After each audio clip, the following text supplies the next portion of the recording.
안녕하세요, 독자님들. 경제용입니다.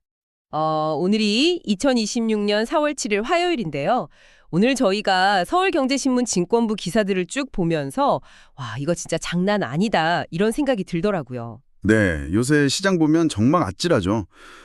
약간 아주 얕은 과속방지턱을 살짝 넘었는데 갑자기 차 에어백이 사방에서 펑 하고 터지는 그런 기분이랄까요? 아, 맞아요. 에어백이 터지니까 시야는 확 가려지고 차는 막 굉음을 내면서 급정거하고 딱 그 상황이네요. 뒤따라오던 차들도 연쇄 추돌을 일으키고요. 그렇죠. 지금 우리 국내 증시가 딱 이런 모습입니다. 중동의 지정학적 위기라는 방지턱을 넘을 때마다 시장의 안전장치들이 너무 과격하게 작동하면서 오히려 혼란을 부추기고 있거든요. 네. 그래서 오늘 이번 심층 분석에서는 단순히 주가가 얼마나 올랐네 내렸네 이런 뻔한 현상을 읊어드리려는 게 아닙니다. 이 비정상적인 변동성 뒤에 어떤 기계적인 결함이 숨어 있는지, 그리고 이 혼돈 속에서 투자자분들과 거대 기업들은 어떻게 생존 전략을 짜고 있는지 그 구조적 맥락을 깊숙하게 파헤쳐 보겠습니다. 방금 말씀하신 그 에어백 비유가 지금 시장 상황을 정말 날카롭게 짚어냈는데요. 사실 에어백은 치명적인 사고에서 사람을 살리려고 있는 거잖아요. 근데 지금은 그 에어백 때문에 오히려 사고가 커지는 격이죠. 진짜 그런 것 같아요. 툭하면 거래가 멈추니까요. 네, 데이터가 이 기현상을 증명합니다. 올해 코스피 시장에서만 이른바 사이드카가 무려 12차례나 발동됐거든요. 12번이요? 와, 올해 시작한 지 얼마나 됐다고 벌써 그렇게 터진 건가요? 매수가 5건이고 매도가 7건이었어요. 이게 2008년 글로벌 금융위기 당시에 발동된 이후로 두 번째로 많은 수치입니다. 여기서 우리 독자님들을 위해 잠깐 짚고 넘어가자면요. 사이드카라는 게 시장이 너무 급하게 오르거나 내릴 때 프로그램 매매 호가 효력을 한 5분 동안 정지시켜서 시장에 숨을 고르게 하는 완충장치잖아요. 맞습니다. 주가 지수가 8% 이상 푹 빠져버리는 진짜 대형 사고가 났을 때 아예 주식시장 전체 거래를 20분간 셧다운 시켜버리는 서킷 브레이커보다는 한 단계 낮은 조치죠. 네. 근데 제가 정말 의문인 건 이거예요. 2008년은 막 전 세계 은행들이 줄도산하고 난리도 아니었잖아요. 근데 지금 중동 리스크가 심각하긴 해도 그 정도의 글로벌 붕괴급은 아닌 것 같은데 왜 이렇게 브레이크가 시도 때도 없이 걸리는 걸까요? 아주 예리한 질문이십니다. 그게 단순히 투자자들의 공포심 때문만이 아니거든요. 메리츠 증권 예서치 센터장님의 분석을 보면 원인이 명확히 나옵니다. 어떤 분석인가요? 지금 시장은 과거처럼 개별 기업의 가치를 막 분석해서 사고 파는 전통적인 거래보다 ETF 중심의 거래가 시장을 장악하고 있다는 점을 보셔야 해요. ETF요? 상장 디수 펀드? 그러니까 여러 주식을 하나의 바구니에 담아서 주식처럼 쉽게 사고 파는 그 상품 말씀하시는 거죠? 그렇죠. 문제는 이 바구니 단위의 거래가 특정 종목 쏠림 현상을 극대화한다는 겁니다. 무슨 말씀인지 알 것 같아요. 예전에는 중동에서 위기가 터지면 정유주는 오르고 항공주는 떨어지겠지 하면서 투자자들이 개별적으로 판단해서 거래했잖아요. 네네, 맞아요. 근데 지금은 알고리즘이 중동 리스크 발생, 위험자산 회피 딱 이런 신호를 띄우면 코스피 200 지수 ETF 같은 거대한 바구니 자체를 통째로 시장에 내다 던져버린다는 거군요. 정확합니다. 바구니째 던지니까 개별 기업이 돈을 잘 버는지 못 버는지는 무시되고 기계적인 폭락이 일어나는 거죠. 게다가 한 자산운용사 대표님의 지적을 보면요. 시장의 유동성, 즉 거래를 받아줄 수 있는 대기 자금의 두께가 예전보다 훨씬 얇아졌다고 합니다. 얇아졌다는 건 그만큼 물량을 받아줄 사람이 없다는 거네요. 그렇죠. 호가창이 얇은데 거대한 프로그램 매물이 쏟아지니까 가격 변동폭이 비정상적으로 커지는 겁니다. 올해 코스피 200 선물지수 일평균 변동폭이 2.93%고요. 3월에는 무려 4.14%까지 치솟았어요. 와, 4% 넘게 요동쳤다고요.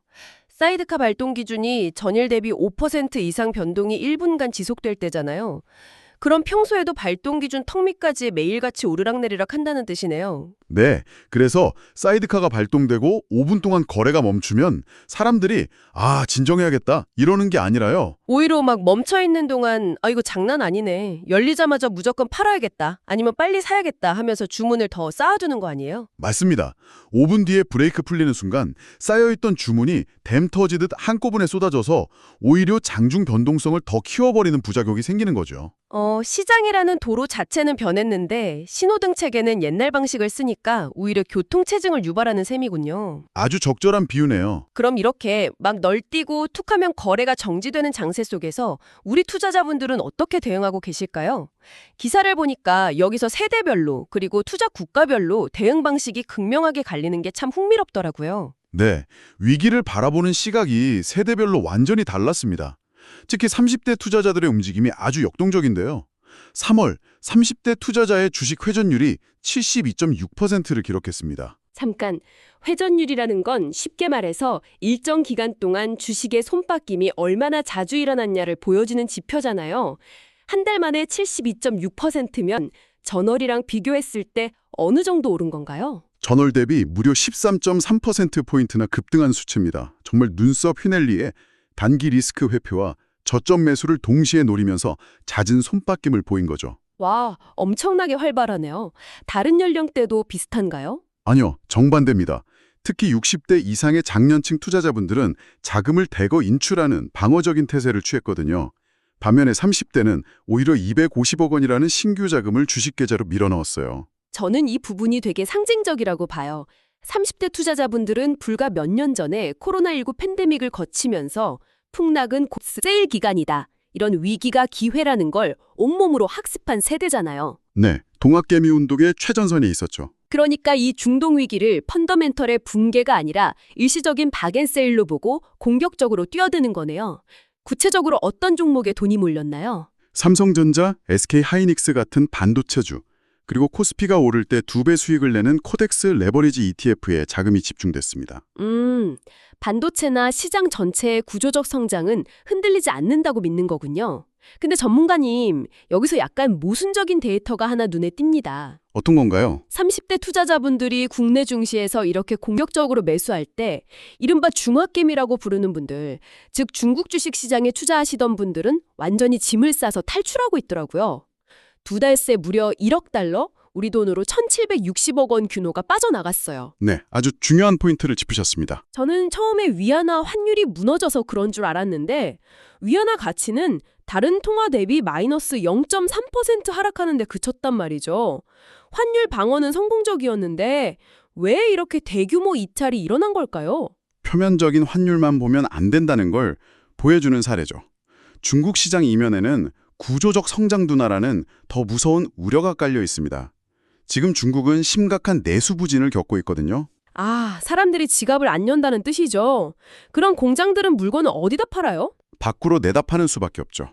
그래서 수출 의존도가 심하게 높아졌습니다.